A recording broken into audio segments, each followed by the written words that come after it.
Goju Kai Karate Training and National Grading Weekend was held at Anglesea, 110 kilometres west of Melbourne. Goju Kai students from all over Australia and New Zealand attended the camp, which marked the 10th anniversary of the sport in Australasia.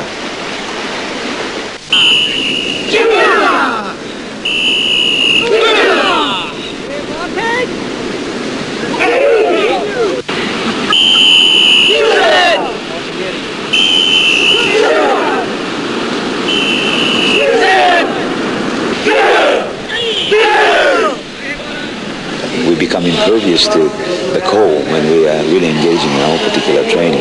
The breathing really produces the external power that we require.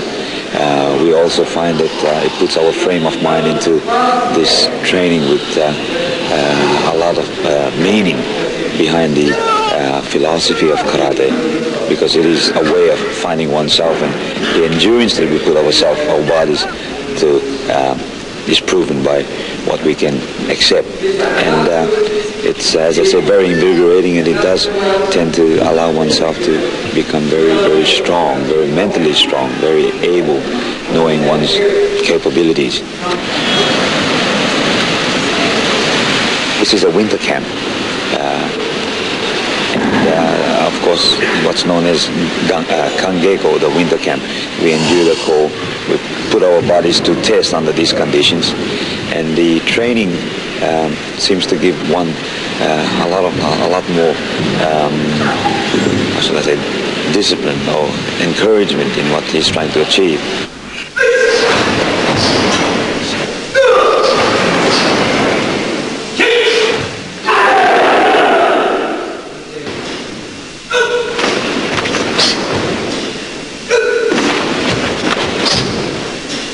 The students underwent training in all aspects of Goju Kai Karate under the guidance of 6th Dan Goshi Yamaguchi Shihan, who was brought to Australia from Japan specially for the event.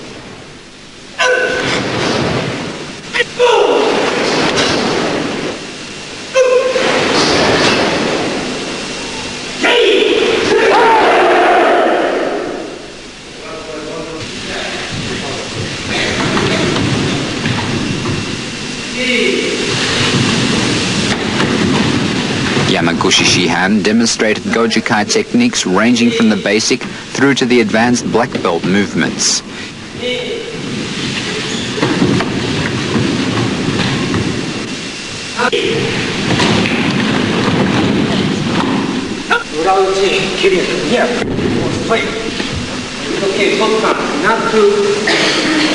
Not too big one. 1, 2, from here. Not 1, 2, not like this. And also, gravity, my belief, somebody to like just push. So this is an pointing point. So gravity, here.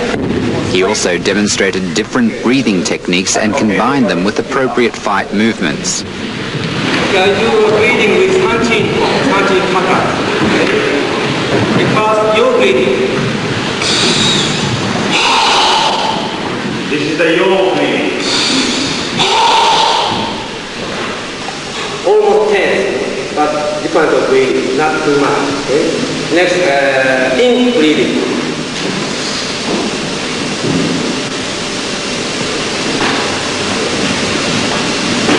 You understand how different? Anyway, so in over nose and breathing out with the mouth. In Goju Kai, breathing techniques are used to enhance the fluidity of movement and help maintain a psychological calm.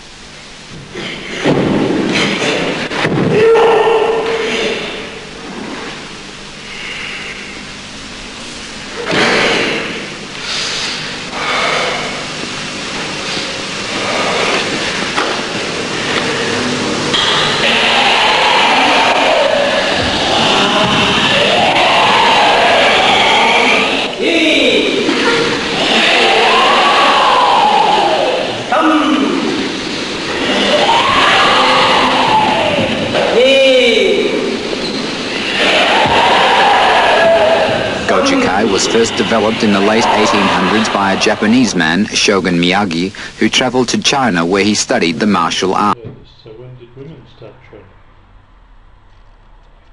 fights by combining two fighting methods, one from the hard school of the martial arts, using sharp, aggressive movements, and the other from the soft school, which incorporates a gentle, graceful style.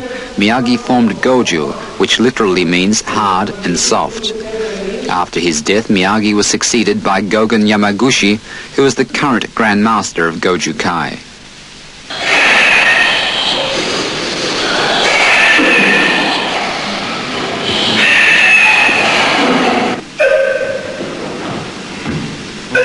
The climax of the weekend was the national grading. Altogether, 40 students hoping to improve their gradings were tested. Attaining the black belt would be one that would certainly be significant of understanding every technique, application of technique, and of course showing to the grading panel that he's able to endure the sparring, the stress that's put on him at this time, as it's an ordeal. We've got no lower grades that's been graded here at the camp, but black belts. This is a black belt grading, a national grading at that, and I believe one of the first Australian national grading that will test fourth dans. We've got 2 fourth dans that are being tested at this camp.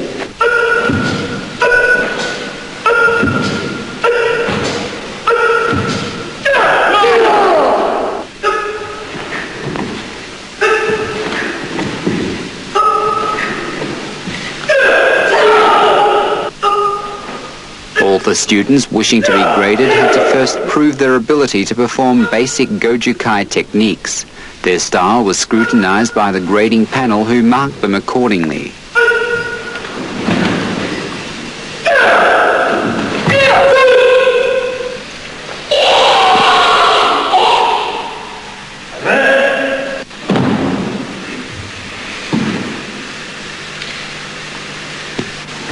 Each student also had to perform shadow sparring routines, which consisted of a series of movements representing self-defense techniques.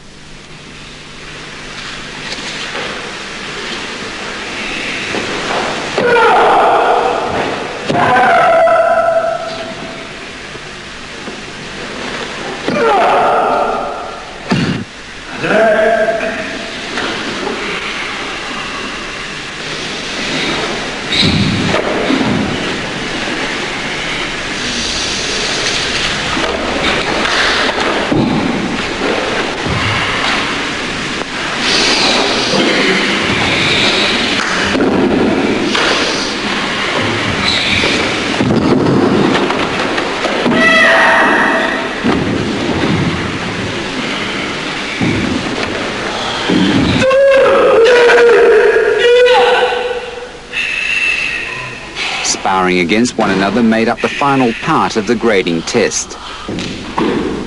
A person's performance shows character, his expression, his self-expression. Like in sparring, he performs whether he can control himself, whether he can, under stress, hold himself defensively, whether he can perform techniques of self-defense, techniques such as high kicks or low kicks, or accuracy of techniques, timing, speed.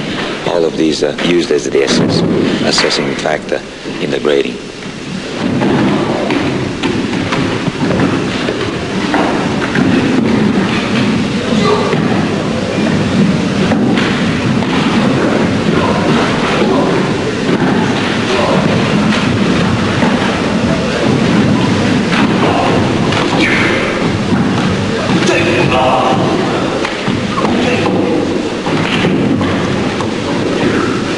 Once all the students applying for gradings up to 3rd Dan had been tested, the grading panel asked everyone except for the 2 people attempting the test for 4th Dan gradings to leave the hall.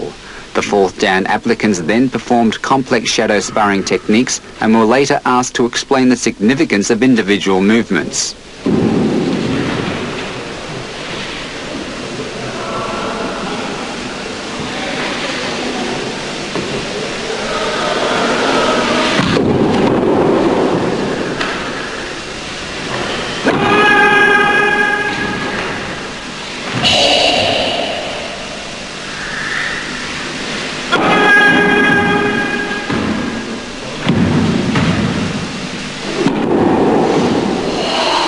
After the shadow sparring, a group of specially selected black belt students were called in to fight with the two would-be fourth dans.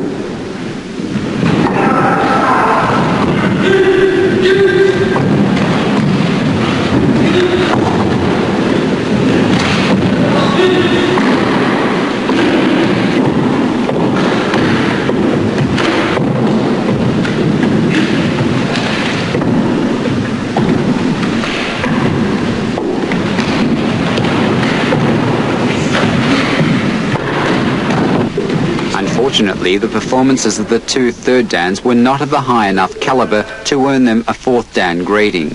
Of the 40 students tested, only 22 were finally upgraded. 8 rose from brown to black belt status, 1 provisional first dan was granted a full first dan, 6 full first dans earned provisional second dans, 6 second dans received third dan provisional gradings, and 3 provisional third dans proved good enough to be granted full third dan status.